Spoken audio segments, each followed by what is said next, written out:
Hello बच्चों, आइए देखते हैं एलसीएम की 3 ट्रिक्स, वो भी सिर्फ 2 मिनट में, जिसको प्रैक्टिस करने के बाद आप एलसीएम ओरल निकाल पाओगे। तो जल्दी से देखते हैं।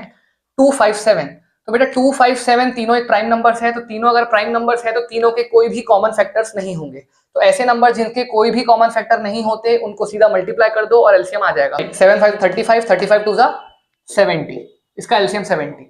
9 और 13, 9 और 13 के भी कोई कॉमन फैक्टर्स नहीं है, तो आप मल्टीप्लाई कर दो। 13 9 का 117। अब आ जाओ सेकंड ट्रिक पे। आप देख सकते हो 12 10 और 60 यहाँ पे कॉमन फैक्टर है। 12 10 60 तीनों का कॉमन फैक्टर 2 है, तो यहाँ पे पहली ट्रिक अप्लाई नहीं होगी। तो दूसरी ट्रिक, अब आप देखिए कि जो छोटे, अब सबसे बड़े नंबर को पहले देखिए। सबसे बड़ा नंबर कौन सा है? 60।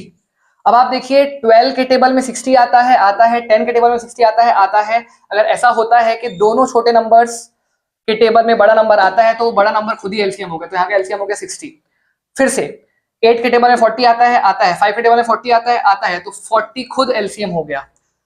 2 ट्रिक खत्म बेटा। थर्ड ट्रिक, अब आप देख सकते हैं कि सबसे बड़ा नंबर यहाँ पे 8 है, बट 3 के टेबल में 8 नहीं आता, 4 के टेबल में 8 आता है, 3 के टेबल में 8 नहीं आता। ऐसे कंडीशन में आपको कुछ भी नहीं करना है, आपको सबसे बड़े नंबर का टेबल पढ़ना है। 8 2 16, देखिए 3 के टेबल में 16 आता है, नहीं आता। 8 3 24, 3 के टेबल में 24 आता है, मतलब 24 क्या हो गया? एलसीएम हो गया। फिर से सबसे बड़ा नंबर 20, 3 के टेबल में 20 आता है, नहीं आता। 6 के टेबल में 20 आता है, नहीं आता। कोई बात नहीं, 20 का टेबल पढ़ते जाओ और जब तक के पढ़ो जब तक के वो 3 से और 6 से दोनों से डिवाइड हो जाए।